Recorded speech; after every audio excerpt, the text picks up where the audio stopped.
এখানে যারা ইউটিউবাররা আছেন, বেশি ভালো হয় আপনারা আমার এই কথাটা রেকর্ড করবেন না, কিন্তু আপনারা মানবেন না। It is your business. আপনারা ব্যবসা করবেন, তুলবেন, তারপরে মারাত্মক হেডিং করে দিবেন ব্যবসা চালু রাখার জন্য। যেটা আমি বলি নাই ওইটাকে একটা হাইলাইট করে দিলেন, তা আমাকে তো জবাব দিতে হবে। আমি তো সরকারের ভিতরে, আমার তো অনেক নিয়ম কানুন মেনে চলতে হয়। আপনি আপনার ব্যবসার স্বার্থে এটা মারাত্মক হেডিং করে দিলেন যে ধর্ম উপদেষ্টার হুমকি, ধর্ম উপদেষ্টার চ্যালেঞ্জ, মানে মানুষ এটা যেন ঢুকে দেখে। কোনো চ্যালেঞ্জও নাই, কোনো হুমকিও নাই। এগুলো করবেন না, আমাকেও বিপদে ফেলবেন না, আপনারাও বিপদে পড়বেন না। এগুলোর জন্য দেশে আইন আছে, সাইবার সিকিউরিটি ল আছে। You will be in trouble. আর যদি ভালো মতে রেকর্ড করে প্রচার চালাতে চান, আমার কোনো আপত্তি নাই, কিন্তু ব্যবসায়িক স্বার্থে আজে বাজে হেডিং দিই বিব্রত করলে আমি বিব্রত হব, আপনিও বিব্রত হবেন।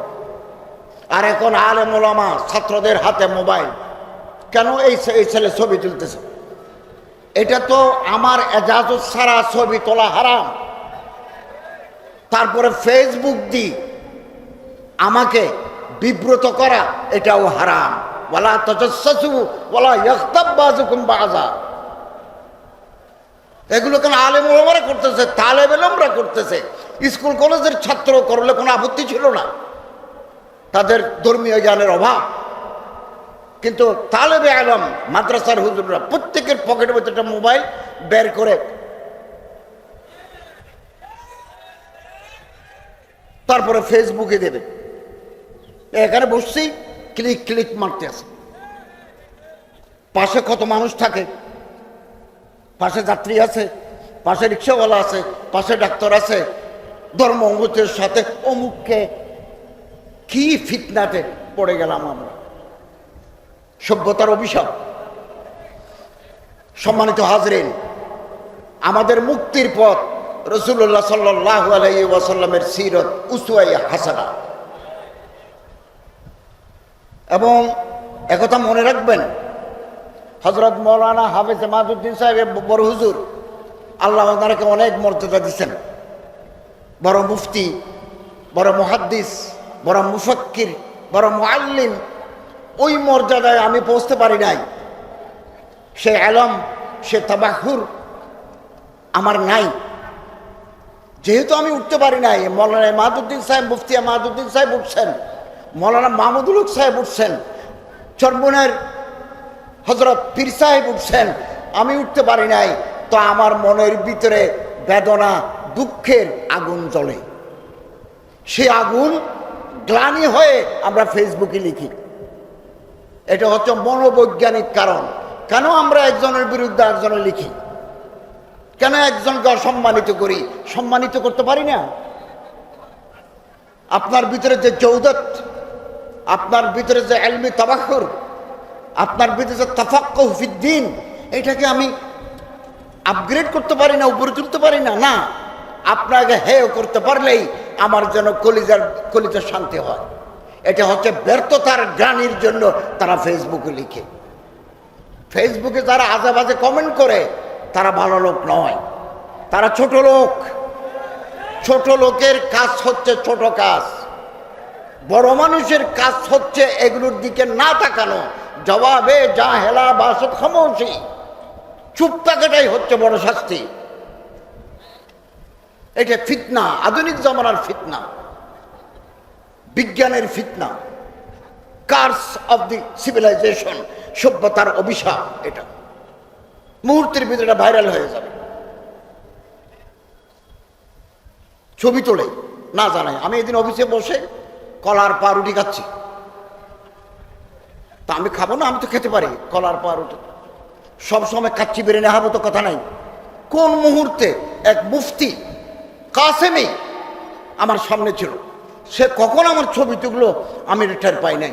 পরদিন ফেসবুকে দেখি অনেকে ভালো কমেন্টও করছে, কিন্তু খারাপ কমেন্ট করতে কতক্ষণ? এই যে আমার বেলায় যা ছবি তুলে ফেসবুকে দিল, এটা শরীয়ত নোক্তায়ে নজরে হারাম। শরীয়ত নুকতায় নজরে হারাম। আল্লাহ যদি কোনো মানুষকে ইজ্জত দিতে চান, খেদমত নিতে চান, হাদিস, আপনি নিচে ফেলে দিতে চাইলেও পারবেন না। আল্লাহ ওনার উপরে তুলছেন, আল্লাহ ওনারে মর্যাদা দিচ্ছেন, ওনার কাছ থেকে আল্লাহ খেদমত নেবেন। হজরত আল্লামা মামুনুল হক সাহেব, হজরত আল্লামা মাহফুজুল হক সাহেব, হজরত মুফতি আহমাদউদ্দিন সাহেব, চরমনের পীর সাহেব হুজুর, যাত্রাবাড়ি বড় হুজুর, হজরত মৌলানা মহিউদ্দিন মাহমুদুল হাসান জিদুল মালিকুম, এই ফরিদাবাদ মাজার মোহতম সাহেব, এগুলো আমাদের মোল্লা হাসান জামিল সাহেব, আমাদের মাতার তাস, আমার দেশের রত্ন। আমরা তাদের দিল থেকে মহব্বত করি। আল্লাহ তাদের মাধ্যমে অনেক খেদমত, বেপায়া খেদমত আল্লাহ তাআলা ওনার কাছ থেকে নিচ্ছেন। আমিও মর্যাদায় পৌঁছতে পারি নাই, ফেসবুকে লিখে ওনাদের ইজ্জত শেকনি করি। নামাতে পারবেন না হাজার চেষ্টা করেও, আর যে পড়ে গেছে তাকে চেষ্টা করেও উপরে তুলতে পারবেন না। লা ইয়ানফাউ ওয়া লা ইয়াদুররু, কোনো নাফা কোনো জরর আপনি পৌঁছাতে পারবেন না, আল্লাহর ইচ্ছাই পূর্ণতা লাভ করবে। আসুন হালাল রিজিক তলব করি, মানুষের প্রতি সম্মান জানাই, মর্যাদা জানাই। যিনি মান তাওয়াযা লিল্লাহ রাফাহুল্লাহ, যে বিনয় প্রকাশ করলো উনি উপরে উঠবেন, আর যে কিবির ফখর করবেন আল্লাহ তাকে নিচে ফেলে দিবেন। এটা রসুলের সিরত, রসুলের আদর্শ, রসুলের আদর্শ। শরীরের ভিতরে রক্ত আছে 5.5 লিটার, হাড্ডি গোস্ত আছে কত 60 থেকে 70 কেজি। এক ফোঁটা রক্ত, এক টুকরা গোস্ত, এক টুকরা হাড্ডি যদি হারাম দিয়ে তৈরি হয়, লা ইয়াদখুলুল জান্নাতা জাসাদুন গুযিয়া বিল হারাম, এই শরীর বেহেশতে যাবে না। বাংলাদেশের 54 বছরের ইতিহাসে আমি প্রথম এই একটা সরকারের পূর্ণাঙ্গ মন্ত্রী, উপদেষ্টা, মন্ত্রীর মর্যাদায় উপদেষ্টা। আগে যারা ধর্ম উপদেষ্টা ছিলেন তারা ছিলেন state minister, deputy minister, not full cabinet member. তো আমার নামে ফেলতে চাইলে আগামী দিনে যিনি উঠবেন তিনি আলেম নাও হতে পারেন, নাও হতে পারেন। আমি তো চাই, আমার তো বয়স হয়ে গেছে, আমি তো চাই আমার দেশের ওলামা, তোলাবা, নোকাবা, ওরাফা, জোয়ামা, মাশায়েখ জনগণের ম্যান্ডেট নিয়ে পার্লামেন্টে আসুক। একজন নয় 10 জন মন্ত্রী হোক। গুতাগুতি কেন? একজন উঠছে তার নামাই ফেলো, তার বিরুদ্ধচারণ করো। এগুলো আত্মঘাতী পদক্ষেপ। আমি বারবার কথা বলি, আত্মঘাতী পদক্ষেপ। আমার কোনো ক্ষতি হবে না, কারণ আমি যতক্ষণ আল্লাহকে রাজি করতে পারবো ততক্ষণ আমার বিজয় পতাকা উঠবে। আর আল্লাহ যদি আমার উপর নারাজ হয়ে যান, পৃথিবীর সব মানুষ আমার জিন্দাবাদ দিলেও কিছু হবে না, হবে না। 1 বছর পার করে দিলাম, আলহামদুলিল্লাহ অনেক অভিজ্ঞতা অর্জন করেছি। এদেশের মানুষ আলেম ওলামাদের মহব্বত করে, ইসলামের কথা যারা বলেন তাদের মহব্বত করেন। আসুন আমরা জনগণের কাছে যাই, পাবলিকের ম্যান্ডেট নিয়ে সংসদে আমরা প্রতিনিধিত্ব করি। সুযোগ সবসময় আসে না, এই সুযোগ 54 বছর পরে নতুন করে সুযোগ আসছে। ঐক্যবদ্ধ হওয়া, কাছাকাছি আসা। কুল্লু মুমিন আখুল মুমিন, কুল্লু মুসলিম আখুল মুসলিম, ইন্নামাল মুমিনুনা ইখওয়া। ঐক্যবদ্ধ শক্তি, ঐক্য শক্তি। পৃথিবীর বহু জাতি এগিয়ে গেছে, আমরা যেতে পারি নাই। ক্ষমতায় বসলে সুযোগ পেলে লুটপাট করা, সম্পত্তি গ্রাস করা আমাদের ফ্যাশনে পরিণত হয়েছে।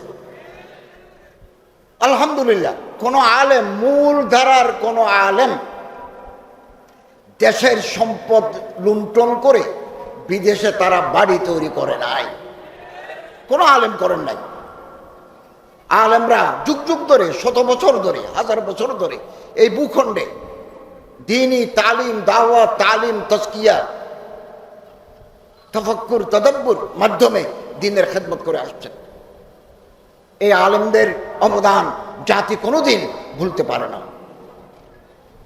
তৈরি হন, ভালো আলেম দরকার আমাদের, ভালো অনুবাদক দরকার, খুব ভালো আরবি জানে, ভালো তর্জমা করতে পারে, এরকম মানুষ আমাদের দরকার। ভালো মুফতি, ভালো মুফাসসির, ভালো মুহতমিম, ভালো উস্তাদ, ভালো কারি, ভালো মুফাসসির আমাদের দরকার। লেখাপড়ার প্রতি আমাদের মনোযোগী হতে হবে, না হলে রসুলের সিরত আমরা মানুষের কাছে পৌঁছাবো কি করে? আমি একথা নির্দ্বিধায় বলি, আগামী প্রজন্ম যে তরুণ প্রজন্ম, তাদেরকে যদি আমরা চরিত্রবান বানাতে চাই, নেককার বানাতে চাই, দেশপ্রেমিক বানাতে চাই, তাহলে সিরতের আদর্শ তাদের জীবনে প্রতিফলন ঘটাতে হবে। যারা দেশের সম্পদ লুট করে খায়, দেশ বিদেশে পাচার করে, আমি সব জায়গায় বলি, তারা কোনোদিন দেশপ্রেমিক হতে পারে না। এই দেশ আমাদের সবার। এই দেশের 54 বছরে দেশের উন্নয়নে যারা শ্রম দিয়েছেন, আমরা তাদেরকে সম্মান জানাতে চাই। ফেব্রুয়ারিতে যদি নির্বাচন হয়, আমরা ঘোষণা দিয়েছি, সরকার ঘোষণা দিয়েছে ফেব্রুয়ারিতে জাতীয় নির্বাচন, রোড ম্যাপও ঘোষিত হয়েছে। যখনই নির্বাচন হবে ঘোষিত সময়ে আমরা নির্বাচিত সরকারের হাতে ক্ষমতা হস্তান্তর করে আমরা পুরনো ঠিকানায় ফিরে যাব, আমরা আমাদের জায়গায় চলে যাব। আমরা এটা প্রতিশ্রুতিবদ্ধ। অতএব আমাদের অন্তর একেবারে পরিচ্ছন্ন। আমরা রাত দিন পরিশ্রম করছি, রাত দিন। 2500 একর ওয়াকফের জমি বছরের পর বছর ধরে জবল দখলকারীরা দখল করে নিয়েছে, ব্যাহাত হয়ে গেছে সারা বাংলাদেশে 2500 একর। আমি কিছু উদ্ধারের ব্যবস্থা করেছি। এই কিশোরগঞ্জ, ব্রাহ্মণবাড়িয়া, চট্টগ্রাম, সিলেট, যশোর, নওগাঁ, আমরা বেশ কিছু জমি উদ্ধার করেছি, আরও কিছু উদ্ধার করার চেষ্টা করব। বিভিন্ন মাজারে, মাদ্রাসায়, ওয়াকফ জায়গায় লক্ষ কোটি টাকা জমা হয়, এগুলো লুটিপুটে খাচ্ছে। এক শ্রেণীর সিন্ডিকেট করে এগুলো আত্মসাৎ করে ফেলছে। পাগলা মসজিদে গেছে কিশোরগঞ্জ, 90 কোটি টাকা ফান্ডে জমা আছে। জেলা প্রশাসক বলেন 90 কোটি 60 লক্ষ টাকা জমা আছে। তুরস্কের আদলে আমরা ওখানে একটা বড় কমপ্লেক্স করব, হেফজাখানা থাকবে, মাদ্রাসা থাকবে, তারপরে কনফারেন্স রুম থাকবে, লাইব্রেরি থাকবে, এবং ওখান থেকে লাভের কিছুটা অংশ ফতোয়া আছে, জামিয়া এমদাদিয়া কিশোরগঞ্জের ফতোয়া আছে, ওখান থেকে লভ্যাংশ আমরা গরিব দুঃখী মানুষকে দেব। আমরা এই দেশকে রসুল সাল্লাল্লাহু আলাইহি ওয়াসাল্লামের আদর্শে যদি আমরা গড়ে তুলতে পারি, তাহলে প্রতিটি ঘরে ঘরে শান্তি সমৃদ্ধির বার্তা পৌঁছে যাবে। দুঃখী মানুষের ঘরে আলো জ্বলে উঠবে। আমরা যদি যাকাত সিস্টেম চালু করে দিতে পারি, এই জন্য আলেম ওলামাদেরকে পার্লামেন্টে যেতে হবে, সচিবালয়ের সচিব হতে হবে। এখন আমার তো অনেক দরকার, আমার একজন এডিশনাল, দুজন এডিশনাল সেক্রেটারি দরকার, জয়েন্ট সেক্রেটারি দরকার, ডেপুটি সেক্রেটারি দরকার, আমার তো নাই।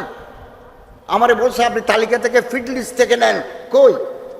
আমরা তো এক জায়গায় জমা হয়ে আছি। We have been confined within a particular platform. দুপখালা মাঠে দেখা যায়, বাচ্চার ভিতরে দেখা যায়। কই? রাষ্ট্র পরিচালনার জন্য, সেনাবাহিনী পরিচালনার জন্য, বিমান বাহিনী পরিচালনার জন্য, নৌবাহিনী পরিচালনার জন্য আমাদের তো লোক নাই।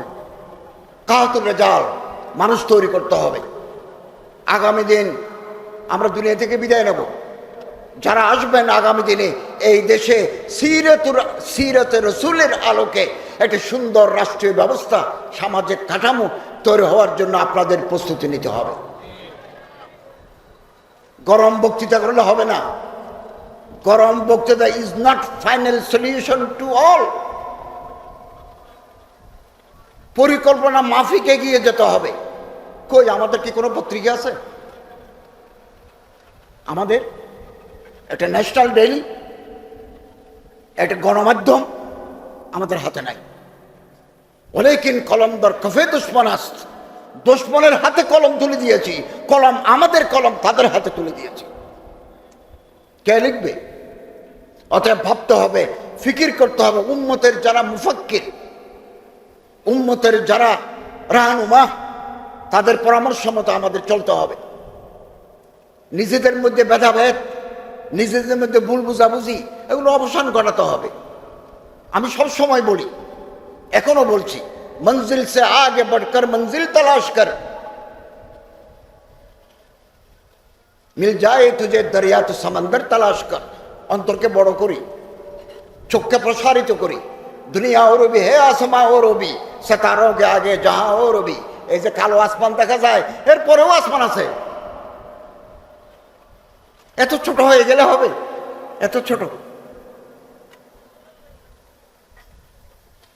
আলহামদুলিল্লাহ, সামনের দিকে যারা যায়, মুজাহিদ যখন ময়দানে যায়, সবার অশ্বারোহী, পিছনে কিছু কুত্তা, নেড়ি কুত্তা, যার শরীরে ক্যাশ নাই, সে ঘেউ ঘেউ ঘেউ ঘেউ করে। মুজাহিদের সময় নাই পিছনে ফিরে তাকানো, পিছনে তাকানোর সময় নাই। ইংরেজিতে একটা কথা আছে, ডগ বার্কস ক্যারাভান গোস। কুত্তা ভোঁকতা রহেগা, কুত্তা ভোঁকতা রহেগা, কাফেলা চলতা রহেগা। যারা যায় উপরে, যারা উঠে, তারা নিজের নিঃশ্বাসের আওয়াজ নিজের কানে শোনে না, পিছনের গুলো শুনে। আমাদের অনেক বড় লক্ষ্য উলামায়ে কেরামের বেপায়া খিদমাত, কারনামা আমাদের তুলে ধরতে হবে। এত বিশাল গোষ্ঠী যারা জীবন উৎসর্গ করেছেন দ্বীনের জন্য, তারা দুনিয়ার কোনো লাভের জন্য করে নাই। ওনাদের কারনামা, ওনাদের খেদমত জাতির কাছে আমাদের তুলে ধরতে হবে ইনশাআল্লাহ আজিজ। আমরা সিরাত রাসূল, তাআম্মুলে সাহাবা, সাহাবায়ে কেরামদের জীবন কাহিনী, তাদের জীবন আদর্শ আমরা যদি মেনে চলি, সিরাত রাসূল, সিয়ারুস সাহাবা আমরা যদি মেনে চলি, আমাদের জীবন 16 কলায় পূর্ণ হবে। জীবন আলোকিত হয়ে যাবে, নিজেও আলোকিত হব, পরিবারকে আলোকিত করবার পারবো, সমাজকে আলোকিত করতে পারবো, রাষ্ট্রকে আলোকিত করতে পারবো। অতএব দুশমন চিহ্নিত করুন, ভাইকে দুশমন ভাববেন না। আমি আবার বলি, আপনার ভাইকে আপনি দুশমন ভাববেন না। দুশমন আমাদের অন্যজন, ওই দুশমনকে চিহ্নিত করুন। নিজের এনার্জি, নিজের কষ্ট, ত্যাগ ভাইয়ের বিরুদ্ধে আপনারা নষ্ট করবেন না। আল্লাহ তাআলা আমাদের তৌফিক দান করুন, আমিন। ওয়া আখিরু দাওয়ানা আলহামদুলিল্লাহি রাব্বিল আলামিন।